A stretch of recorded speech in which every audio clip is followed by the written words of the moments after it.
Hari Om.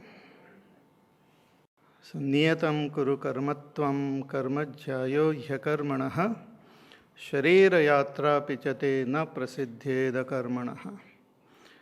Bhagavan tells Arjuna that you have to perform your action. Without performing your action, one cannot live even for a second. So there is no choice about not performing or performing the action. We have to perform. It's like breathing. We don't have choice. If we have to live, we have to breathe. Similarly, if we have to live in this world, we have to perform action. And by not performing action or renouncing action, one cannot attain the highest goal. We become fit to attain the highest goal by performing action in a proper way. Everyone, even those who don't know anything about philosophy, they also perform action. But only thing, it doesn't become proper and it doesn't lead to purification of our mind. But when we perform action in a proper attitude, it helps to purify the mind. And what is the proper attitude? Bhagavan says, yajna, with the attitude of yajna, with the attitude of worship.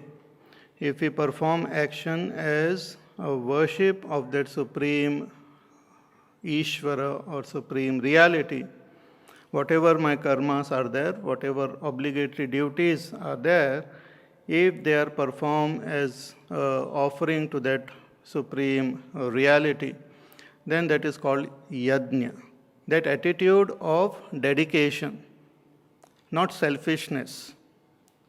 Action can be performed selfishly also, and action can be dedicated to a higher good, for a larger welfare, larger good.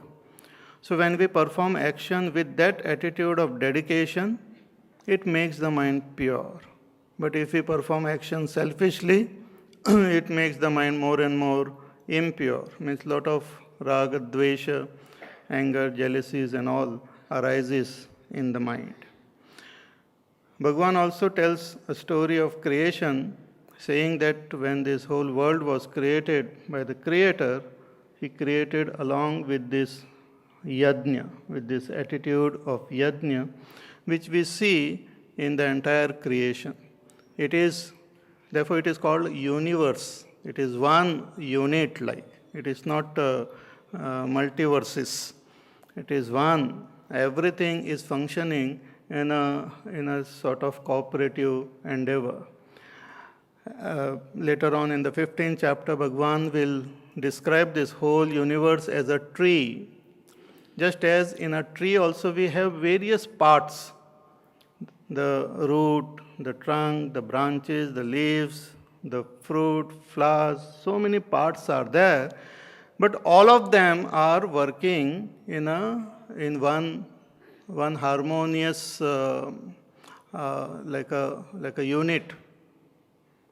Each of them are performing as though their duty. Each part, each limb is as though performing their duties, dedicating itself to the entire tree.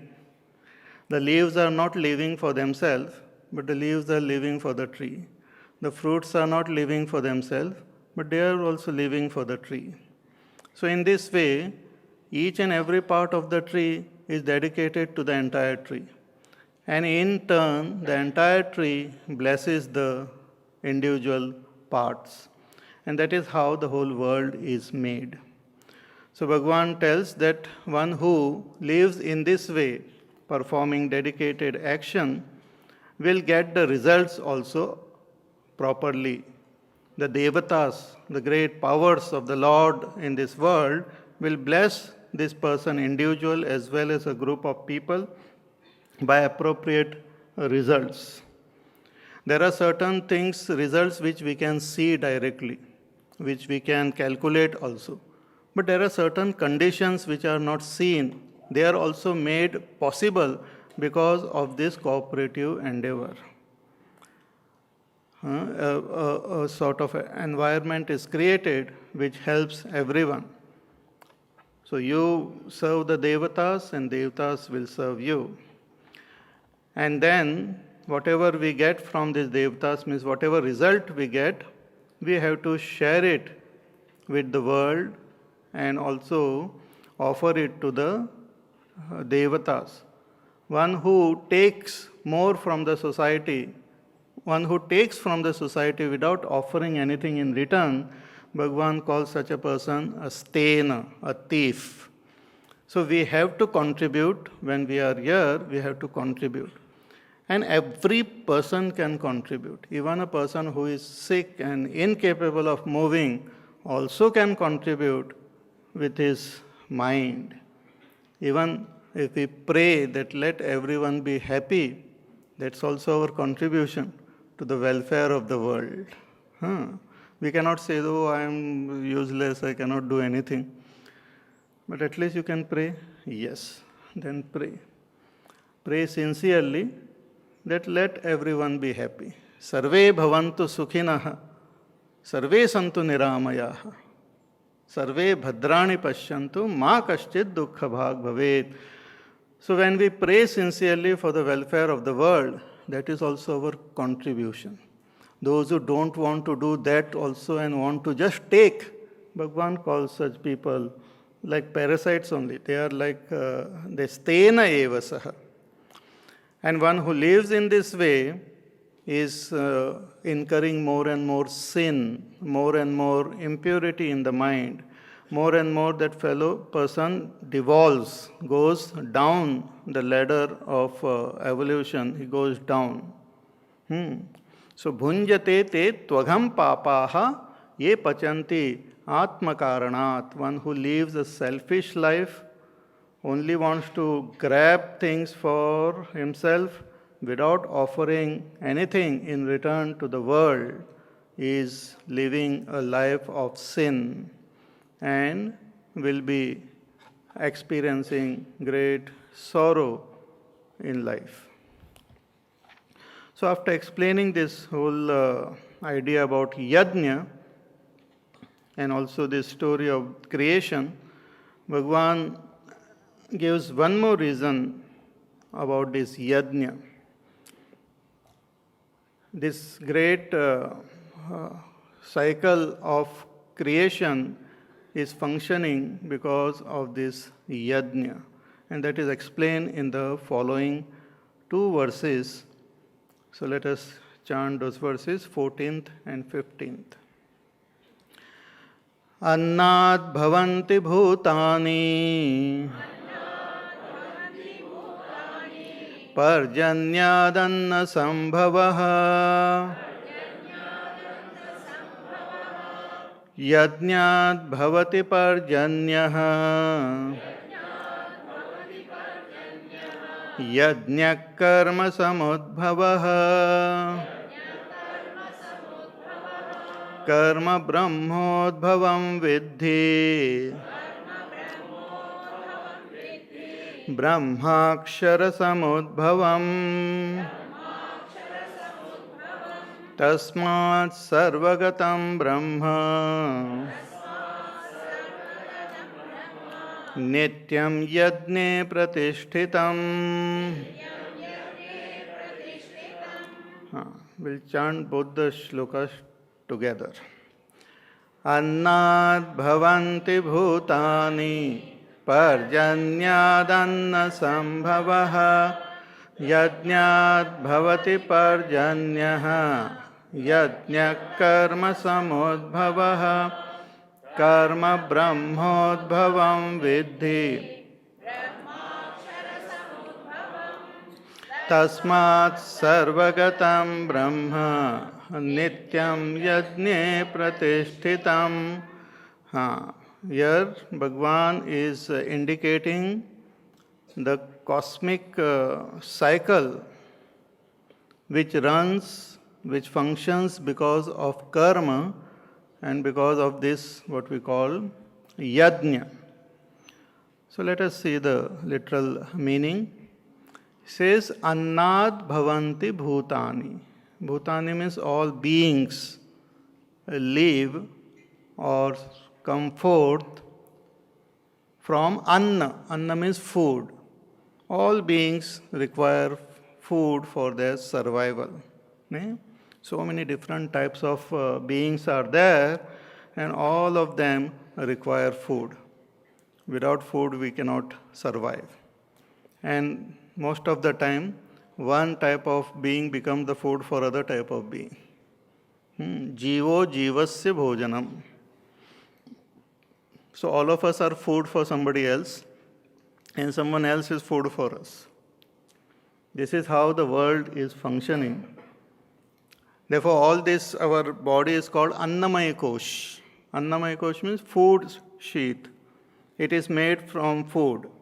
The earth is also of the nature of food. From that, the trees and the plants grow, and fruits and all, and we eat them, and that's how our body is maintained. But there are some beings who eat other beings. So in this way, the food cycle is going on. So human beings as well as all other beings, they need food for their survival. So from food are born all beings, or on food depends all beings. So annad bhavanti bhutani. But from where this anna, where this food grows, what does it require? What else does it require? So for food, what is required is parjanya. Parjanya means rain. Water is required. Without water also, one cannot survive. Even plants and trees and all require water. Human beings require water. So food grows from water or rain. Parjanyad anna sambhavaha. When it rains, different type of food grains, they grow, and from that food, all beings survive. So parjanyad anna sambhavaha. This is clear? Yep. Now, yajnat bhavati parjanyaha. Now this line is little tough.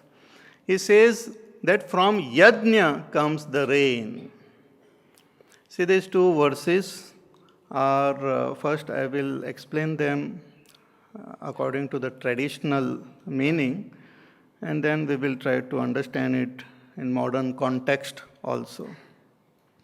So according to our scriptures, when we perform yajna, like various types of yajna a householder performs, according to the procedure laid down by the Vedas, then those things, that offering reaches the Lord's Son also, and by his blessings, rains come.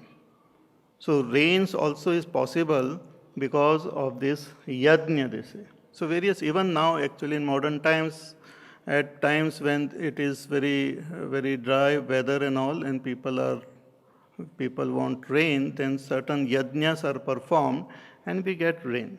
Even in this era also. Because the world functions in a subtle way altogether. Once it happened that in Andhra Pradesh there was famine, lack of rain, and we have ashram there, and there was one Swamini used to stay there. She performed a special yajna, and miraculously started raining. Even when we do this yajna, what we call this Gita Jnana Yajna, very often it rains. Now also I think